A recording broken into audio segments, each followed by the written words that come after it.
여러분 안녕하십니까? 자, 까르마 법칙에서 바라보는 우리 일상 속의 이야기들. 지금 몇 번째가 됐는지도 모르겠는데, 여러분들 그 교회 가면은 특히 교회 결혼식 할 때 이런 이야기 들어보셨을 거예요. 이제 신랑 신부 놓고 목사가 죽음이 갈라놓을 때까지 서로를 사랑하시겠습니까? 사랑하겠습니까? 이제 이런 얘기를 합니다. 근데 그 앞에 사실은 뭐 기쁘거나 슬프거나 아프거나 뭐 병들지라도 그게 들어가요. 그러니까 기쁘거나 뭐 슬프거나 아프거나 병들지라도 죽을 때까지, 죽음이 갈라놓을 때까지 그 사랑하겠습니까? 이제 이런 얘기를 가 나옵니다. 결혼할 때. 이게 죽기 전까지 서로 잘 돌보고 사랑하라는 그런 의미겠죠. 뭐 의미는 알겠습니다. 저는 들을 때마다 저거 아닌데 저거 이상하다 그런 생각이 들어서 두 가지 이유에서 그 문제점을 한번 얘기를 해보려고 합니다. 그냥 참 전직 교수가 돼가지고 맨날 문제만 얘기를 하는데 죄송합니다. 이거 일종의 직업병입니다. 자, 기독교적 관점에서 볼 때 이 멘트의 문제점 뭐냐? 자, 여러분 다 아시는 것처럼 기독교는 내세를 인정하죠. 그런데 이 문구만 보면 내세를 인정하지 않는 것처럼 들려요. 그렇잖아요. 이게 조금 이제 직격적으로 해석을 하면 이 문구는 죽으면 다 끝나는 것이니까 그때까지만 사랑하라는 것 같은. 예. 그 다음은 누구도 모른단 말이에요. 그때까지만 죽음이 갈라놓을 때까지만 사랑하라 이렇게 들리거든요. 네. 그렇지만 만약 내세가 존재한다면 기독교가 얘기하는 것처럼 부부가 죽은 다음에 서로 갈라서기보다는 신의 뜻으로 맺어졌잖아요. 그래서 그 관계는 내세도 계속된다고 보는 게 더 기독교적인 것이 아니겠는가. 그런 생각이 들죠. 네. 그 다음에 부부관계라는 것은 기독교적인 관점에서 볼 때 인간이 마음대로 결정한 게 아니고 신의 의지로 생긴 것이니까 뭐 인간사에서 신의 의지가 없는 게 없겠죠. 당연한 거죠. 그거는. 그래서 우리가 부부관계를 일단 맺었다면 죽는다고 그 인연이 없어진다고 하는 것은 신은 오히려 좀 낮추어 보는 거 아닌가. 뭐 그런 생각도 들어요. 왜 그런 거니? 신이 결혼하라고 해놓고선 말이야. 죽은다면 뭐 그때는 모른다 뭐 이런 식의 뭐 갈랐으면 모른단 말이죠. 예. 그래서 이 기독교 입장에서는 뭐 개신교든 천주교든 막론하고 이 결혼은요 신의 이 앞에서 맹세를 한 거기 때문에 이혼은 절대 불허합니다. 안 되는 거예요. 아시겠죠? 근데 우리가 지금 이제 우리가 교회 와서 결혼식을 하면은 목사나 신부를 매개를 해가지고 신에게 사역을 하는 거거든요. 네. 특히 천주교에서는 이혼은 안 됩니다. 특히 왜 그런 거니? 이거는 좀 천주교적인 얘기, 좀 아내 얘기인데 밖에서는 거의 모르죠. 이 결혼이라는 결혼을 보통 혼인성사라고 그러거든요. 거기서는 이거는 예수 혹은 신의 이름으로 한 것이기 때문에 물릴 수가 없어요. 그렇잖아요. 신의 이름으로 너희들은 이제 결혼해라, 살아야 된다. 이러는 건 한 거니까 어떻게 그걸 물려요? 신이란 건 실수가 없는 존재니까. 제가 지금 혼인성사라고 그랬죠. 이 혼인성사는 천주교에서는요, 밖에서는 잘 모르는 건데, 천주교 신자가 되면은 7가지 성사, sacred affair, sacred event, 꼭 해야 됩니다. 제일 처음에 모르는 게 제일 타임 와서 세례를 받아야 되죠. 그 다음에 이 미사를 드릴 때마다 성체성사, 이건 이제 예수님의 피와 살을 먹고, 이제 빵과 포도주 먹는 거예요, 상징적으로. 그래서 예수님과 한 몸이 되는 거. 이거 굉장히 중요한 겁니다. 기독교에서는. 견진성사, 이제 나이가 들어서 다시 한번 세례 받는 거. 어릴 때 유아 세례는 이제 자기가 아무도 모를 때 받았기 때문에 고해성사. 아시죠? 고해성사. 반드시 신부한테 가서 잘못한 걸 고하고 거기에 대해서 있어요. 응징이 있어요. 주기도문을 몇 번 읽어라 뭐 이런 식의 이게 있어요. 병자성사. 죽을 때 하는 거. 성품성사. 이건 제가 잘 모르겠고 혼인성사. 결혼할 때 하는 거. 그러니까 이건 뭔가 하니 인생의 그 중환점일 때마다 반드시 그 하나님에게 신에게 고해서 이 신과 하나 되는 계속 신과 교통하는 그런 일을 하는 겁니다. 그 재미난 게 병자성사 혹은 종부성사라고 하는데 죽을 때 하는 거거든요. 죽을 때 여러분 저 밖에서는 모르는 건데 천주교회는 죽을 때 신부가 반드시 와서 이 병자성사 이걸 해줘야 돼요. 여기서 이제 제가 뭐 자세하게 어떤 뭘 하는지는 구체적인 건 모르겠는데 만약에 이 병자성사를 받지 않고 죽는다 어떻게 되는지 아세요? 천당에 못 가요. 천주교회는. 캐톨릭은 연옥과 천당이 있잖아요. 이 천당에 못 가요. 응?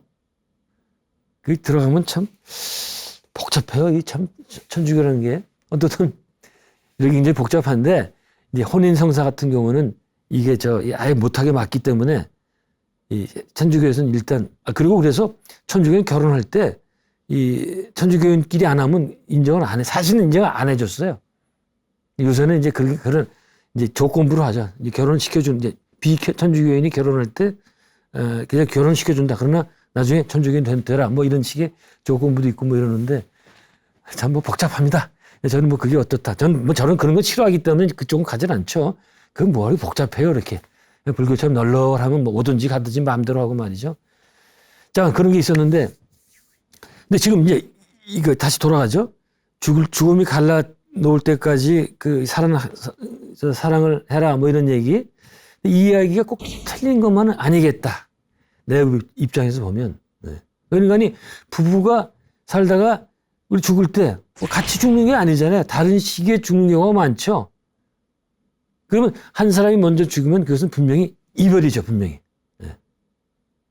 그래서 그럴 때까지 어떻든 사랑해라. 뭐 틀린 얘기 아니죠. 네. 참 그 같이 죽으면 제일 좋겠지만은 사고사가 아니라면 같이 죽기는 참 힘들지 않아요. 네. 그래서 그때까지라도 서로 언제 이별할지 모르지만 그때까지라도 서로 열을 다해 사랑하라. 뭐 그런 얘기 뭐 네. 틀릴 것 같잖아요. 그래서 그렇게 사랑하다가 다시 사후 세계에 가서 고인을 만나서 다시 또 그 사랑을 해라 말이야. 예. 그런 게 바로 기독교적인 믿음. 그러니까 저는 그러니까 기본적으로 죽음이 갈라놓을 수가 없다 이거예요. 죽음이. 예. 그래서 어떤 기독교적인 관점에서 보더라도 죽음은 부부관계를 갈라놓을 수가 있는 것이 아니다. 제가 뭐 굉장히 오래전에 수배된 보리 얘기를 했었죠. 예. 이 사람은 뭐 전형적인 개신교도였고, 개신교 신비주의자라고 할 수 있을까요? 그 사람 얘기, 제가 한번 말씀 많이 드렸죠. 부부가, 자기가 보니까, 영계에 가서 보니까 부부가 죽어서 왔는데, 그 많은 경우에 헤어져서 다른 데로 가더라. 수배된 보리는 이 영계를 6차원 나눴죠. 6층으로 나눴죠. 지하 3층, 천계 3층. 나눴죠. 그 다음에 중간에 중간층이 있었고, 이 중간층을 거쳐서 6층에 이제 자기 해당되는 곳으로 가게 되는데 그럴 때 많이 갈라진대, 헤어진대요. 네. 재밌죠? 이런 얘기? 어떤 분들은 그때라도 갈라지면 좋다. 이런 분도 있겠고 어떤 분은 싫은데 그때도 난 같이 내 배우자와 같이 있으면 좋겠다. 이런 생각이 되겠지만. 그때 소태산 그 박준빈 선생님도 비슷한 얘기 했다고 그랬죠. 우리가 이 생에서 부부가 돼서 사는 것은 모르는 남녀가 여관에서 하룻밤 동숙한 것, 같이 자는 것과 다름이 없다. 뭐 그런 얘기를 남겼거든요. 그래도 거기에 동의를 한다면 이번 생에 우리가 부부가 돼서 사는 것도 사실은 다생의 관점에서 본다면 많은 인연 중에 하나. 예. 불과한 거다. 그러니까 그 수많은 전생에서 또 다른 사람과 계속 그 부부관계에 있었기 때문에 그 중에 하나에 불과한 것일 수 있겠다. 그런 시각이 가능하겠다. 제가 비유를 한번 들어보면 내 앞에 큰 나무가 있어요. 아주 거대하고 대단하죠. 큰 나무가 있으니까. 그러나 공중에서 5km, 10km에서 본다면 그 나무도 역시 많은 나무 중에 하나에 불과하겠다. 네. 그게 높은 하늘에서 보면 거대한 숲만 보이고 나무 하나하나는 잘 보이지 않겠다.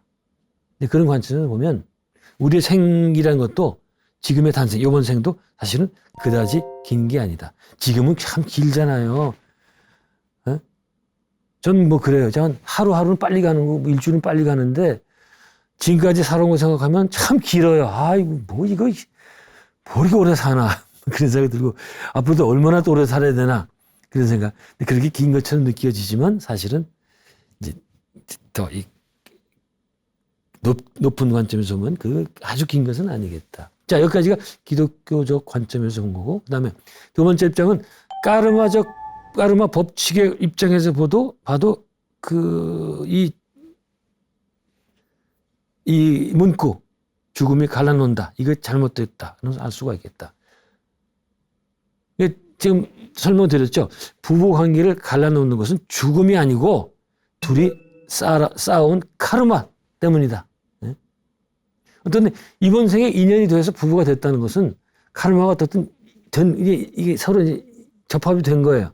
그렇지만 그 카르마가 다하면 그래서 그때는 다른 곳으로 가버린다. 죽어서도 다른 곳으로 가고 다음 생에는 모르죠. 그러나 만일 부부가 영적인 수준이 비슷하고 계속해서 같이 있는 게 이제 다음 생에 그 다음 생에도 같이 있는 게 서로의 카르마를 푸는 데 유리하다면 그 뒤에도 같이 가게 될 거예요. 여전히 카르마 법칙에서 보는 그런 설명입니다. 그러나 다음 생에 또 다다음 생은 어떤 그 관계로 만날지 알 수 없어요. 그래서 이제 그 생을 살면서 나중에 풀어야 될 까름을 만들었으면 이번 다음 생에 다시 지상에 온다고 그랬잖아요. 네. 근데 이제 지금 말씀드린 것처럼 이번 생은 부부였지만 다음 생에 만일 만나게 된다면 또 일정한 까르마 때문에 만나게 된다면 그때는 어떤 인연으로 만나게 될지 모른다. 다시 부부가 될지 부모가 될지 혹은 형제 자매가 될지 친구가 될지 아니면 옆집 무슨 아저씨가 될지 이것은 예측하기 힘들다. 네. 그런 겁니다. 자, 여기서 이제 부부간의 사랑 얘기가 나온 김에 조금 더 옆으로 가보면 이제 연인들 간의 사랑 얘기를 한번 잠깐 해봤으면 좋겠어요. 이 연인들의 사랑이라는 것도 이게 아주 까르마를 만들어내는 첩경이거든요. 왜 불교에 말씀이 있잖아요. 미워하지도 말고 사랑하지도 말라. 이 얘기 있죠.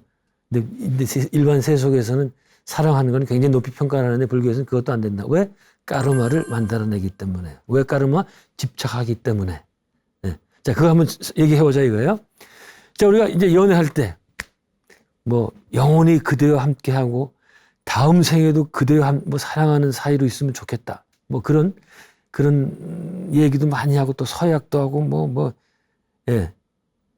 이런 얘기 많이 하잖아요. 예. 하늘이 허락하지 않은 사랑, 무슨 연애하는데 무슨 하늘이 허락하고 안 하고 이런 게 있어요. 그건 이제, 근데 까르마로 생각하면 돼요. 까르마가 허락하지 않은 사랑, 하늘이 희귀하고 그런 얘기도 있는데, 어떻든 이런 그대와 사랑하는 영원히 같이 있고 싶다 이런 얘기는 언제 많이 한다? 주로 연애 초기에 많이 하죠. 뒤로 가면 이런 얘기 안 합니다. 어떻든 연애 초기 감정이 사실은 굉장히 귀중한 감정이에요. 왜 그런가 하니 항상 제가 이제 종교를 설명할 때 이 종교에서는 어떻습니까? 무조건 주라고 그러고, 불교에서 육바라밀 중에 첫 번째가 보시 아니에요. 무조건 주라고 그러잖아요. 주는 게 우리 행복의 첨단, 쇼컷, 지름길이고 말이죠. 보통 세속에서는 더 많이 취하라고 그러는데, 종교에서는 계속 줘라. 남에게 베풀어라 그러잖아요. 응? 왜? 그게 가장 기분이 좋고, 나의 까르마에 좋기 때문에. 예? 기독교도 마찬가지고 그러잖아요. 근데 그걸 이제 설명할 때, 연애 초기로 설명을 해요. 연애 초기 때 어떻습니까? 정말 한 남자와 한 여자가 사랑을 하게 되면은 그 사람을 위해서 다 주고 싶고 그냥 하자고 하는 대로 다 해주고 싶고 그냥 목숨까지도 주고 싶고 막 같이 붙어 있고 싶고 하나가 되고 싶고 그런 감정이 있잖아요. 응? 근데 어때요? 그런데 그렇게 다 주고 다 퍼주고 싶은데 기분은 그렇게 좋아요. 전 이거를 이제 종교 감정과 비교해서는 바로 종교 감정이 그런 거단 말이야. 바로 우리의 그 행복이라는 거는 더 취해서 얻는 게 아니라 이게 많이 주고 싶을 때, 더 못 퍼져서 안 다닐 때 그런 게 정말 행복이다. 예, 우리 인간이 생겨 먹은 게 그렇다는 얘기예요. 그거를 이제 그 고등종교에서 그렇게 얘기를 하는 거죠. 그래서 제가 이전에 한번 그 인용했던 에브라임 매슬로우라는 사람이 있었죠. 저 인본주의 심리학 했던 사람. 그 사람 책 중에 피크 익스피리언스라는 게 있어요. 그 절정 체험을 하는 게 인간이 어떤 때 절정 체험. 그러니까 우리가 종교적 체험이 절정 체험이거든요. 그 완전히 이제 세상이 열리고 모든 걸 세상한테 다 바치는 자아 초월 체험이죠. 이거를 설명할 수가 없는 거예요, 사람들한테. 그래서 전 바로 이 연애 초기의 요 설명, 요때 상태. 요거야말로 바로 그 전형적인 종교 체험과 유사하겠다. 그래서 이 에브라임 매슬로우가 미국 대학생들한테 이제 조사를 해요. 어떤 때 가장 이런 감정을 많이 느끼게 했더니 바로 연애할 때 이런 감정을 느낀다. 그래서 연애 감정이 바로 피크 익스피리언스다. 그런 얘기 하거든요. 근데 이거는 연애 초기 때 그래. 초기라는 게 2, 3주? 한 달? 그 이상 안 가요. 그때. 그러다 어떻게 됩니까, 우리는? 그때 이제 그때는 막 커플티를 입고 말이죠. 하나가 되려고 그냥 아둥바둥 그냥 발버둥 치는 거예요. 어떻게 되면, 응? 데려줬다가 또 데려오고, 데려줬다가 데려오고 막 이래가지고 새벽이 되고 말이죠. 응? 그러다 이제 어떻게 됩니까? 한 달, 2달, 3달쯤 되면 그때부터 이제 그 자아가 다시 이제 함몰됐던 자아가 다시 올라오죠. 그래서 의심이 들기 시작을 해요. 저 친구가 정말 나를 좋아하나? 사랑하나? 근데 왜 전화 안 했지? 왜 이거 안 해주지? 이런 다시 자아가 올라오면서 그때부터 차라리 만나지 말 거를 괜스레 이제는 남이 되고 이제 대중과가 시작이 되는 겁니다. 사랑의 아픔이 시작이 되는 거예요. 이제 자아가 다시 올라오면서. 자, 어떻든 이거 갖고 제가 한 2시간을 얘기할 수가 있는데, 자, 다시 돌아가서 이렇게 우리가 하나가 되고 싶어 하는 마음, 남녀가 이 전형적인 제가 바로 사랑의 자물쇠라는 거 아닐까. 예? 전 매일 그 남산에 가는데 거기 올라가면요. 그 남산 타워 밑에 사랑의 자물쇠가 수천 개가 쌓여, 수천 개가. 아, 그게 참 희한하더라고요. 그거 사가지고 거기 하면서 one of them. 그래 하고 싶을까요? 자기 사랑을 좀 특수하고 자기만이 하고 싶을 그게 정상 아니에요? 거기 남들이 해놓는데 또 갖다 심어놓으면 그게 좋은 거예요? 저는 어떻습니까? 그렇습니다. 어쨌든 자물쇠라는 거로 이게 자신의 사랑을 자물쇠로 꼭 잠가가지고 떨어지지 않게 하는 그런 바람이 있는 거죠. 예? 그렇죠? 그거 알겠어요. 하나가 되고 싶어하는 마음. 근데 여기에는 또 다른 면도 있겠다. 그렇게 결속을 다지는 면도 있겠지만 상대방을 후속하겠다는 의지도 있긴 있는 거 아니겠는가. 무슨 얘기예요? 내 애인이 내 걸프렌드, 보이프렌드가 다른 여자 혹은 다른 남자에게 한눈을 못 팔도록 꽁꽁 묶어놓겠다는 의미. 그것도 있지 않겠느냐 말이야. 예? 한눈 팔면 가만히 있지 않겠다. 예? 여기서 생각나는 그 트로트 가요가 있습니다. 여러분들 밧줄로 꽁꽁이라는 노래 혹시 아세요? 이거는 40대 이상? 50대? 50대는 다 알 거고. 그 김용임이라는 트로트 가수가 있죠. 그 사람이 불렀던 노래인데 아주 가사가 재밌어요. 가사 중에 사랑의 밧줄로 묶어라 내 사랑이 떠나지 않게라는 가사가 이게 압권이건 가장 핵심을 이루거든요. 예? 밧줄을 묶어가지고 이놈이 못 가게 말이죠. 야, 이 정도면 말이죠. 구속을 넘어서 거의 체포 수준이 아닐까. 자기 애인이 떠나는 게 얼마나 싫으면 이랬을까. 네? 사실은 이제 이 정도면 이건 병적인 거예요. 이해 못할 바는 아니지만 이게 좀 병적인 거예요. 어떻게 묶어가지고 말이죠. 응? 우리가 사랑을 배울 때 어떻게 배워요? 사랑이라는 것은 그 어디에 기독교 신약에 어디에 로마서 어디 나오는 사랑은 오래 참고 다 주고 이렇게 나오죠. 그 웃기는 얘기야. 보통 우리가 그렇게 안 됩니다. 예? 그리고 사랑이라는 거는 남을 구속하는 게 아니고 그 사람 내가 이건 에리 프롬의 그 Art of Loving 사랑의 기술이라는 책에 나오는 거예요. 근데 사실 이 책을 사실 꼭 봐야 됩니다. 우리가 연애하기 전에 한번 보고 연애를 해야 돼. 그래야 좀 실수를 덜 해요. 저는 봤는데도 잘 안 되더라고요. 그 책을 보면은 우리가 남을 한 사람을 사랑하면서 그 사람을 통해서 세상을 열린다. 이렇게 얘기를 하거든요. 그리고 이 사람은 사랑을 결국은 의지로 해석을 해요. 의지. 우리가 어떤 한 남자를 한 여자를 사랑하는 거는 그건 의지 문제로 귀착이 되는 거지. 그 초기의 연애 감정, 초기에 그것만 해가서는 오래 갈 수가 없다. 그런 얘기를 합니다. 어떤 우리가 남을 사랑하는 것은 그 사람의 자유를 그 사람을 편하게 해주는 거 아니에요. 근데 이렇게 밧줄을 꽁꽁 묶고 자물쇠로 꽉 잠무당기고 이건 구속하는 거 아닙니까? 이게 이게 병적인 거 아니에요, 이게? 예? 제가 보기에는 우리가 하는 사랑은 특히 남녀 간의 사랑은 하나의 흥정이고 구속이 아닐까. 그래서 저는 이런 얘기 많이 합니다. 우리가 여러 가지 사랑의 관계가 있죠. 부모 자식 간의 관계도 있고 스승과 제자의 관계도 있고 여러 가지 많이 있습니다. 그중에 남녀 간의 사랑은 순도가 많이 떨어지겠다. 순도. 딱 하나 얘기해 쉽게 얘기해서. 왜? 남녀 간의 사랑은 기본적으로 배타적이기 때문에. 이거 저 부정 못 하시겠죠? 응? 그렇게 무슨 남녀 간의 사랑을 칭송한 대중과에 보세요. 전부 남녀 간의 사랑만 얘기하잖아요. 그것도 설명할 수 있어요. 남녀 간의 사랑이야말로 가장 우리를 그 피크로 보낼 수 있는 그런 강렬한 체험이기 때문에 계속 남녀 간 사랑 얘기하는 거예요. 마치 그렇게 가다가 가장 피크가 뭡니까? 육체가 섞이면서 성적으로 오르가즘 나올 때 그게 최고의 피크예요. 그러니까 종교 체험을 제외하고 또 그 마약하는 거 제외하고 우리가 보통 평상시 상태에서 가장 최고의 그 피크 익스피리언스는 성적인 오르가즘입니다.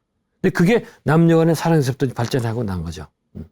또 이쪽 오르가즘 얘기하면 또 할 얘기가 많은데 넘어가겠습니다. 어떻든 우리 남녀 간의 사랑의 건 이거죠, 이거. 배타적이야. 나만 사랑하기를 원하고, 그게 만약 안 되면 사랑은 순간적으로 엄청난 증오로 발전됩니다. 아니면 아니라고 해보세요. 예? 그래서 우리가 당신 애인끼리 사랑해, I love you. 미국 영화에서는 그 I love you 그러면 I love you too. 맨날 그 두 대사는 똑같이 나와요. me too도 아니야. I love you too 그래요. 그런 얘기 할 때 사실은 이것은 내가 I love you 하는 거는 나는 너를 사랑하지만 너도 나를 사랑해야 되고 그다음에 나만 사랑해야 된다 의미가 농후하다는 거예요. 예? 그다음에 더 나가서 나만을 사랑하는 경우 가만 안 있겠단 말이야. 그런 의지가 달려있다. 예? 틀렸으면 틀렸다고 그래 보세요. 그러니까 이 부부 사이에서도 한 사람이 외도할 때 그때 그 갖는 그 배신감이나 이거 엄청나잖아요. 예? 제가 말씀 안 드려도 아실 거라 생각이 드는데. 근데 종교에서는 그런 게 아니죠. 종교에서 말하는 사랑은 이런 남녀 간의 사랑과는 거리가 멀죠. 다 아시는 거죠. 예. 종교에서는 어떤 조건도 달지 않는 사랑을 추천합니다. 그러나 이건 대단히 어려운 사랑입니다. 제가 누누이 얘기하는데 이런 사랑을 받으려면 어떻게 된다? 사랑을 하려면 사랑을 받아야 됩니다. 먼저. 사랑을 먼저 내가 받지 않으면 절대로 줄 수가 없어요. 누구한테 받아야 된다? 부모님한테 받아야 됩니다. 일단은. 그게 제일 좋아요. 그게 가장 좋은 방법이에요. 아주 좋은 부모님한테 좋게 큰 아이들은 다 사랑을 주고 커요. 그러면 그 고아원 사는 사람은 어떻게 하느냐? 그것도 가능해요. 고아원에서 원장님 사랑을 많이 받으면 돼, 또. 아니면 거기서도 또 선배 간에 또 이런 다른 사람의 사랑을 받으면 그런 사람도 사랑을 할 수 있어요. 얼마든지. 따라서 다시 이건 뭐는 거니?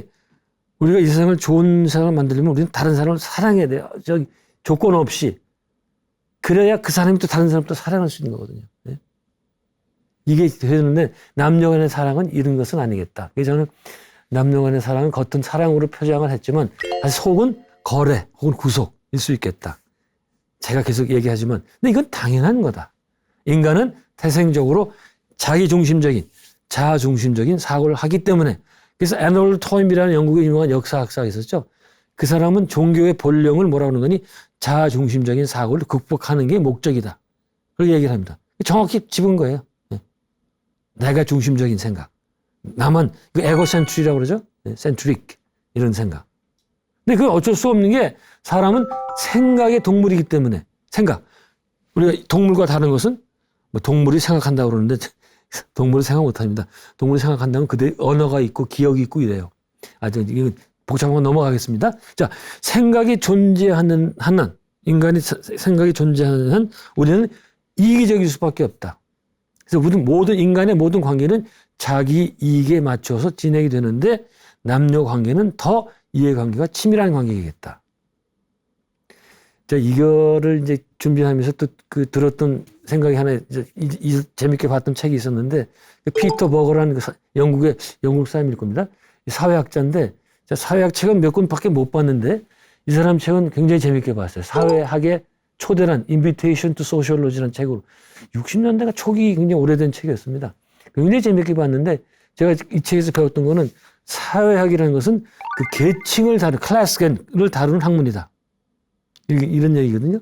뭔가니 인간이 사회생활을 할 때 그가 속한 계층에 따라 문화나 생활 양태가 결정된다는 거예요. 아시겠죠?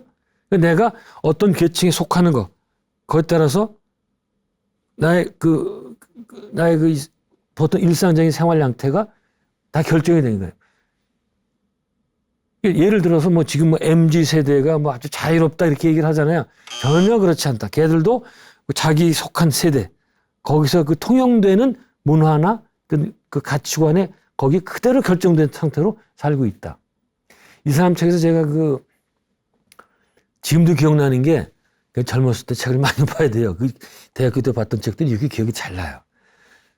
심지어는 영국 사람들의 은밀한 부부관계, 밤에 하는 은밀한 부부관계도 계층에 따라 결정된다. 무슨 얘기인가니? 이 사람 책에 보면은 공장 노동자들 계급에서 부부들은 밤에 관계할 때 불을 켜고 한대요. 누구든지. 다른 계층이 아니고. 그러니까 이게 이런 부부관계처나 은밀한 것도 사실 굉장히 개인적인 같이 생각이 되지만 이미 사회적으로 결정이 된다. 그 다음에 또 이 책에서 재밌었던 게, 이제 제가 남녀 관계를 얘기했잖아요. 어떤 남자가 달밤에 바닷가에서 멋있게 이거 반지를 갖다 무릎 꿇고선 반지를 탁 여자한테 주면서 Will you marry me? 프로포즈를 할 때 아주 멋있고 로맨틱하잖아요. 근데 이 사람 얘기는 사실은 그 뒤에는 모든 계산이 다 끝난 다음에 하는 거다. 뭔가니 자기가 속한 계층과 가족 이런 요소를 다 상대방에 맞춰보고 그게 다 이제 맞겠다. 그게 다 된 다음에 다시 말해서 대차 대조표를 다 맞춰보고 이 사람과 결혼하는 게 좋겠다. 그런 결론이 나면 그때 프로포즈를 하는 거다. 예, 이런 얘기를 하더라고요. 저는 철저하게 동의합니다. 예외가 없는 것은 아니겠지만 대체적으로는 이렇겠다. 여러분도 한번 생각해 보시도록 한번 권합니다. 그러면 이제 이건 너무 남녀 사랑을 부정적으로 보는 거 아니느냐 하는 반론이 있을 수가 있는데 사실은 이렇게 진짜의 진짜 이타적인 사랑을 한 사람은 많지 않아요, 이거는. 예. 이게 영성이 높은 사람밖에는 안 되는데 저는 이렇게 영성이 높은 사람은 주위에서 많이 못 봤어요. 못 봤어요. 이게 제가 영성이 높지 않아서 그런 거죠. 이게 제 수준 사람만 보니까 이렇게 높은 사람 못 본 거겠죠. 어디 있겠죠. 예? 그래서 보통의 우리들은 사랑을 할 때 그 이면에 증오. 예. 그러니까 우리는 겉은 사랑이지만 곧 증오로 밝힐 수 있는 감정, 그런 감정이나 그런 구속의 감정이 항상 강하게 있다. 그래도 여기서 생각나는 노래가 있죠. 김종서라는 가수가 부른 제가 가사를 보면 아름다운 구속이라는 노래가 있잖아요. 예. 근데 가사를 보면 그렇게 아름답게 얘기하는 것 같지 않은데, 이 노래도 비슷한 그것을 부르지 않았을까, 의미하지 않았을까 하는 생각을 해보게 됩니다. 어쨌든 남녀 관계를 볼 때, 이 까르마 입장에서 보면은, 아까 얘기처럼 남녀 간의 관계는 까르마를 양산하는 지름길이다. 왜? 남녀 간의 관계는요, 기본적으로 뭐예요? 성적인 욕정과 이기심이 깔려있기 때문에. 기본적으로 남녀가 붙게 되는 이유가 뭐예요? 밑에 성적인 욕정이에요. 왜? 그게 왜 필요합니까? 그게 있어야 서로 합하게 되고 임신하고 자식이 낳기 때문에. 남녀 간에는 기본적인 건 그거예요. 리프로덕션.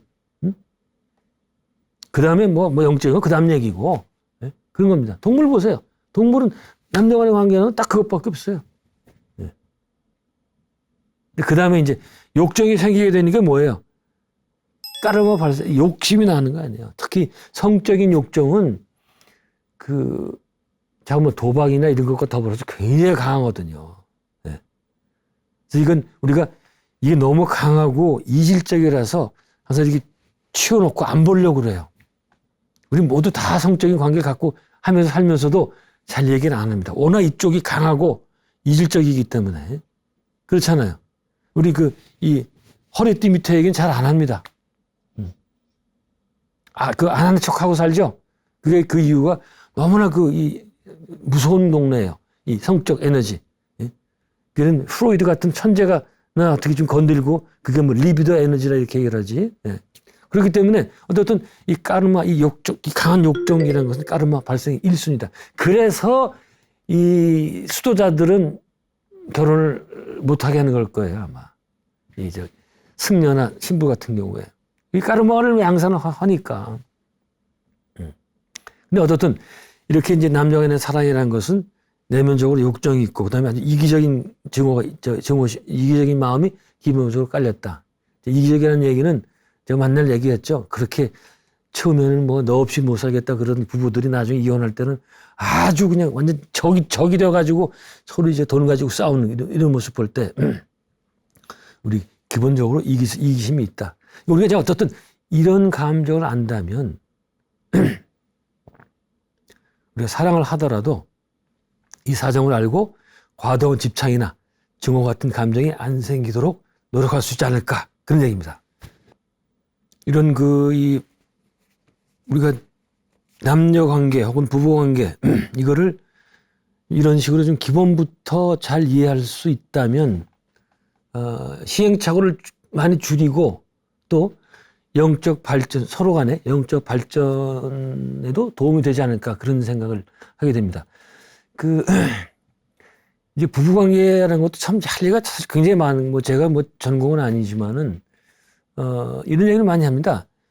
부부관계란 이제 서로 이제 이 헌신하면서 영성을 높일 수 있는 방법을 생각을 해봐야 되는데, 그래야지 이제 두 사람이 만날 의미를 더 살릴 수 있게 되는데, 이 부부관계라는 거는 더하기가 아니라 곱하기다 이런 얘기를 또 많이 해요. 무슨 얘기냐니, 만약 이 사람이 남자가 가진 게 장점이 둘이 있고 여자가 가진 게 장점이 5개 있으면 이걸 이제 더하면은 7개 장점 이렇게 해서 이렇게 되는 게 아니고 곱하기라는 거죠. 2 곱하기 5가 되면은 10이 되는 거예요. 이런 식으로 시너지 효과가 많이 나올 수 있겠다. 근데 문제는 뭐예요? 소수점 밑으로 내려가면 곤란한 거예요. 남자가 가진 게 0.1이야. 또 여자가 가진 게 0.1이에요. 곱하면 0.01이 되는 거예요. 이런 부부관계 잘 될 수가 없죠. 네. 참, 잘 알아서 서로 해야 되는데, 그 다음에 이제 부부관계에서 가장 이상적인 경우는 이걸 얘기하죠. 두 기둥처럼 하나의 지붕을 잇고 있지만 서로 개별적인 관계예요. 혹은 삼각형으로 얘기를 하죠. 이렇게 돼 있어요. 그래서 이 부부가 한 지점을 본단 말이죠. 근데 만약 이런 궁극적으로 지향하는 목표가 없으면 어떻게 돼요? 부부는 서로 둘만 바라보게 되죠. 둘만. 여기서는 싸움밖에 없는 거예요. 싸움밖에. 둘만 바라보게 되면. 그래서 우리는 어떤 부부들 보면 그게 한 정점이 그게 식당일 수도 있고 사람마다 다르겠죠.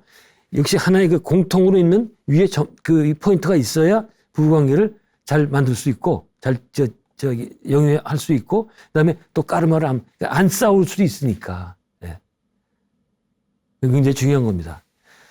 어쨌든 잘 이제 부부간의 관계를 생각을 해봐야 되는데 우리 사람의 마음이라는 게 마음대로 되는 게 아니죠. 그래서 나이가 들수록 이런 문제를 더 심도 있게 생각을 해서 근데 이제 아직 젊은 부부들은 또 나름대로 생각해야 되지만 나이가 많은 든 부부들은 어떻게 정리하면 좋을까? 저도 이제 부부 생활 오래됐는데 최근에 와서 깨닫는 것도 있고 이게 참 끝이 없더라고요.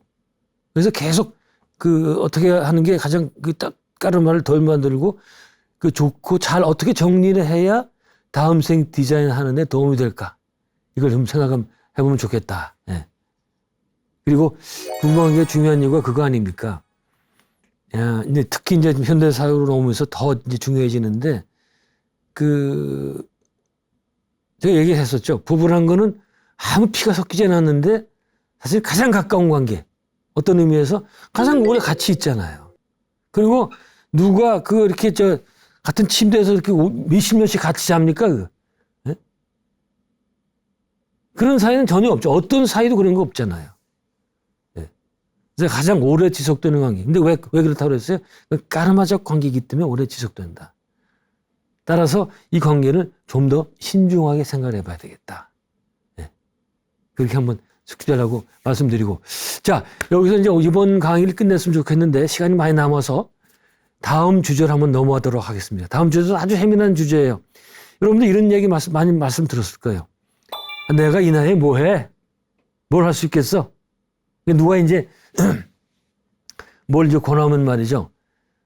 만약 나이가 지금 60대, 70대 된 사람들은 내가 내 나이에 뭐 그런 걸 어떻게 해? 이런 얘기 많이 하잖아요. 저도 저를 생각해보면은 늙으면은 세상 만사에 대해서는 무관심해지고 움직임도 굼떠집니다.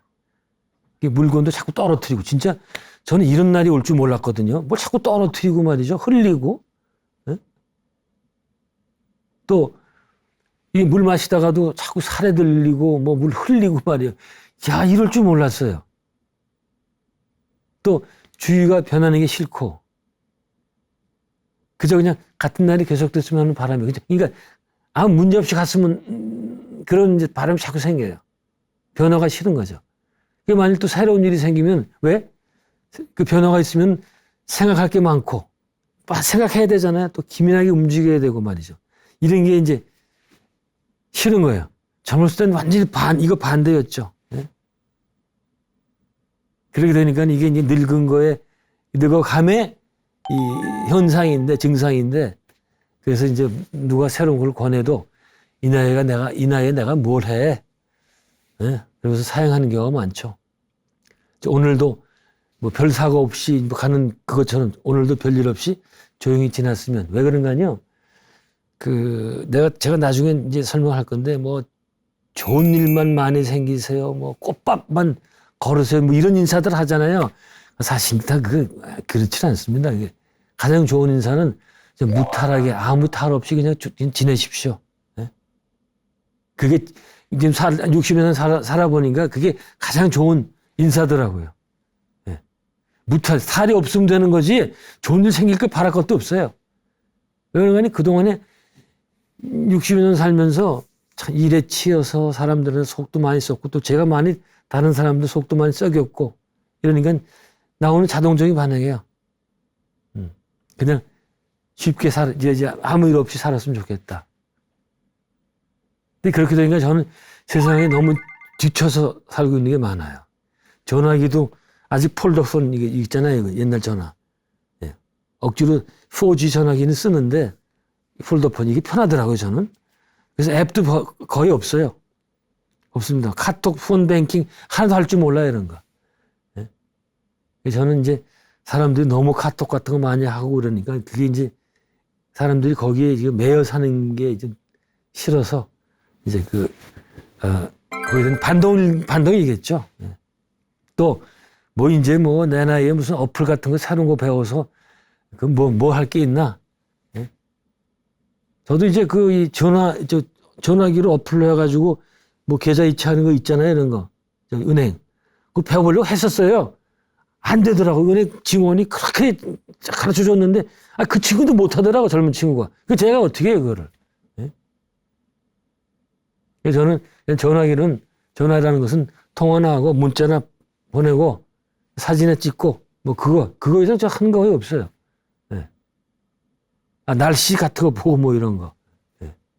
근데 이 상태로 살면서 새로운 변화를 이제 외면하는데 또 이제 아까 얘기한 것처럼 사람들이 너무나 이 전화기에 빠져 살고 있으니까 나는 저렇게 살지는 않겠다. 뭐 그런 별 볼 일 없는 자존심 때문에 그런 거 아닌가. 또 그런 최첨단의 뭐 5G, 5G라고 그래야 되나? 그 5G 전화기가 없어도 그런 게 나 살 수 있다는 한번 만용을 부려보는 거예요.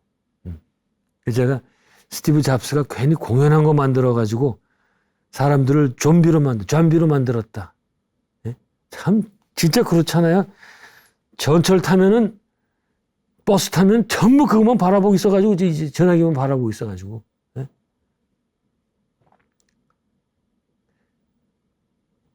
그 저는 꼭 이제 신문 아니면 책을 보는데 전철 타가지고. 예? 그 가끔 이제 정말 가끔 저 전철 안에서 신문 보는 사람도 거의 못 봤어요.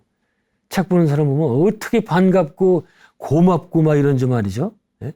그래서 저는 이제 일부러 그런 거 안 하는데, 저처럼 살면 또 이제 문제가 뭔가 하니, 이 산업, 과학이 발전을 안 해요. 안 쓰니까. 예? 그게 참 여러 가지 이제 딜레마가 있습니다. 자, 어쨌든 이제 마무리 해야 되는데, 근데 저는 이제 저는 이렇게 살지만, 제가 이번 주제를 가지고 강의하는 것은 이제 반대 관점에서 말하는 거예요. 어떤 관점? 까르마 법칙의 관점에서 볼 때는 인생에서 새로운 일을 하기에 늦었다고 할 때는 없다는 거예요. 이 나이에 내가 뭐 해? 그런 건 이제 까르마 법칙 입장에서 볼 때는 false, 틀렸어요. 왜? 우리는 한 생이 아니라 다생을 살기 때문에. 만일에 한 생만 산다면 늙어서 새로운 일을 시작할 이유가 없죠. 그러니까 여생 살다가 남은 생 살다가 그냥 쓰러지면 됩니다. 아니면 사실은 지금 더 살 필요도 없죠. 그냥 어차피 죽을 건데 끝이라고 생각하고서 그냥 바로 끝나면 됩니다.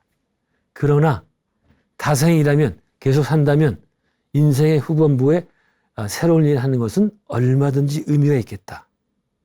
바로 이 관점에서 이게 바로 까르마 법칙 관점이거든요. 완전히 다르게 되죠. 그게 이걸 가지고 제가 다음 시간에 내가 나이가 얼마에 있든 어떻게 돼 있든 새로운 일을 시작하는 것은 전혀 문제가 없고 오히려 권할 만한 사항이겠다. 그거에 대해서 말씀을 드려보도록 하겠습니다. 네, 오늘 또 여기까지 말씀드리겠습니다. 고맙습니다.